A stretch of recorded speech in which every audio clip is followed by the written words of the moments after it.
this country is going through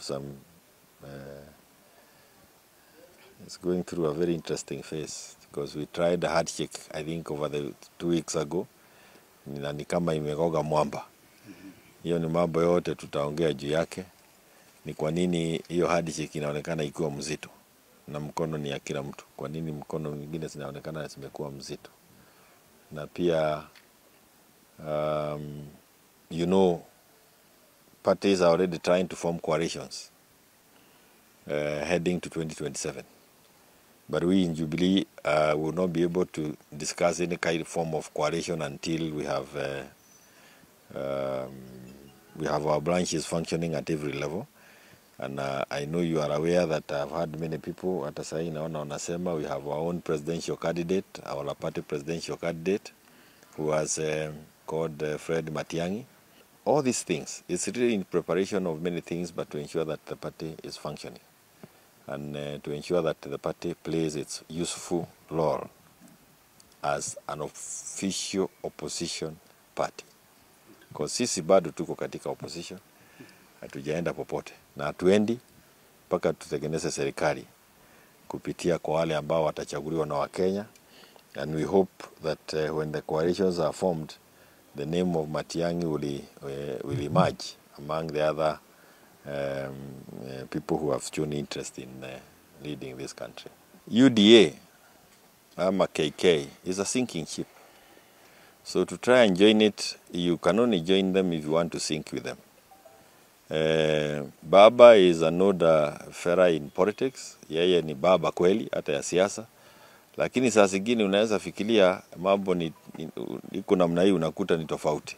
Unakuta ground imekuwa tofauti. Na nafikiri alipokuwa hapa this region in Kisii County, kidogo aliona mambo ni tofauti. Na ndio naona kama mikono ikaanza kuwa mizito kuanzia hapo. But why? It's because Kenyans have given up on William Samoei Ruto. They have decided that he must go. That's not an issue of debate anymore. The decision, Kenyans themselves have decided that Ruto must go. And if they have decided, it becomes very difficult for you alone to think that you can change that narrative. Kenyans are unhappy with the fact that William Ruto has never left the sunroof. Never, ever left a sunroof. For the last, I don't know, donkey number of years, he has been on the sunroof. He runs the country from the sunroof. Again, he started a Nari campaign. Look at the kind of campaigns, meetings he's having in Nairobi. And unlike any other presidential candidate, he has decided to use goons. Goons, to the point where he has brought back thuggery levels in Nairobi in a manner unseen. The things we are seeing in Nairobi are things we used to see during Kanu's years. Those days. And we thought we have left that phase. So it's a very difficult thing to try and join. We in Jubilee are in opposition. We want to form the next government. We are not going to shake hands with him because it doesn't help any Kenyan. He's now doing over 900 days. It's not after 900 days that you are going to see any change. Ile mambo ya kupanga na kuteua na hiyo mambo ingine ya kusidua. As Jubilee Party from Nyamira County, tumejipanga in a way that we want Matiang'i as the president of this Republic of Kenya, and as a community we are organized and we are ready to have a president as from Nyamira County, and the Jubilee has accepted us to give Matiang'i a ticket for presidency, and we are endorsing that. We are ready as youths, as Gen Zs, as leaders from this region to endorse Matiang'i with the Jubilee Party as the president. So tumekubali kabisa, tuko tayari kuweka kijana wetu kule ikulu ya Nairobi kama president kupitia Jubilee. So watu wote Kenya ninawaomba ya kwamba mshike huyo kijana wetu anaitwa Matiang'i mkono ili tumpeleke ikulu. Mnajua ni kijana wa nguvu, ni kijana ambaye ako na uwezo wa kufanya mambo mingi. Kwa ajili ya kuangalia mbele, sisi kama wanachama wa UPA tumekuja hapa na tunaambia wenzetu Kenya mzima kutoka Mount Kenya mpaka huko North Eastern mpaka Coast ya kwamba Kuna kijana yetu alifanya kazi kama interior minister kwa ile serikali ya Uhuru Kenyatta, sasa amejitokeza na anataka kuwa rais wa Kenya. Tumeona shida mingi ambazo tuko nazo hapa nchini Kenya. Mambo ya taxation, mambo ya SHA ifanyi kazi na vitu zingine mingi tuliambiwa ambazo hazifanyi kazi kwa sasa. Tunaangalia ya kwamba yule ambaye atakomboa hii Kenya ataiosha na isafishe ikuwe safi ili watu wetu wapate ajira, walimu waweze kupata kazi na pia mzigo wa payslip iweze kupungua. Na kila mtu amekubali ya kwamba ni Fred Okengo Matiang'i.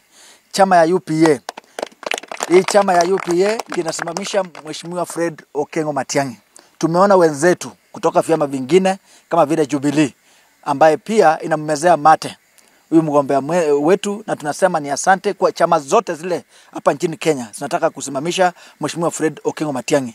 And we are saying we are going to extend an olive branch to every other party that wants to work with Fred Okengo Matiang'i because he's the future president. Hatuna doubt about it. All of us have agreed, whether you are in Northeastern or you are in Coast or you are in Central Kenya, all of us have agreed the savior of Kenya now is Fred Okengo Matiang'i. And therefore we are asking all like-minded parties starting from Jubilee that you come, we sit on the table and we'll be able to have coalitions to ensure that at the end of the day tutatoa huu uongozi mbaya wa Kasongo. Anasema atatengeneza chapati huko Nairobi, sijui chapati bilioni 1. Hii itawezekana namna gani? Watu wako na njaa, watu hawana pesa, payslip imekatwa, alafu natuambia nataka kutengeneza chapati. Hii maneno hatutaki kusikia hapa tena. Na tuongee hivi, Mheshimiwa Raila Odinga alikuja hapa Kisii na tumemsupport kwa muda mrefu sana sisi kama jamii ya Omugusi. Kutoka hapa Nyamira hadi Kisii, kila wakati tukipiga kura, sisi tunaweka kura zetu zote kwa Mheshimiwa Raila Odinga. Tunataka kumuuliza kama wanachama wa UPA ya kwamba mwaka wa 2027 Mheshimiwa Raila Odinga kwa heshima kubwa umsupport Fred Okengo Matiang'i. Matiang'i ni candidate ambaye amekuwa proposed kutoka upande zingine mpaka ndio tukapata ile encouragement kwamba candidate wetu kumba anapendwa. Na tukisema tumechagua Matiang'i, sio ni kwamba ni Mkisii. Kitu ya kwanza ukitaka kuangalia mambo ya uongozi, iko watu wanatembea wanaongea story, nitafanya hii nitafanya ile, lakini jiulize hawa viongozi ambao wamejitokeza kusimama maneno ya kura, ile kazi walipewa kidogo hata kusimamia deep, ile walipewa kazi kidogo ya chairman ya kitu kidogo, walifanya nini? Ukiangalia viongozi wote, uanzie Ruto, uende Raila, uende Kalonzo, uende kiongozi yeyote, yule kiongozi ambaye anasimama kabisa, ambaye alifanya jambo ambaye Wakenya wanakumbuka ni Matiang'i. Mambo ya education, mambo ya interior ni Matiang'i.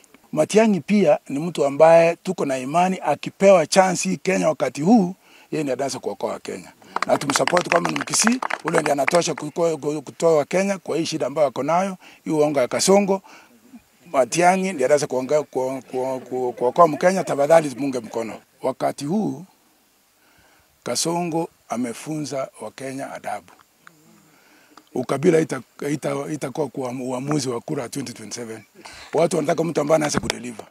Kwa hivyo tusiogope kwamba sisi ni wachache, Wakenya wako nyuma ya Matiang'i. Muombe ndugu yetu Matiang'i. Senator, wewe najua ni shujaa, wewe ni senior counsel na wewe ni rafiki wa Matiang'i sana.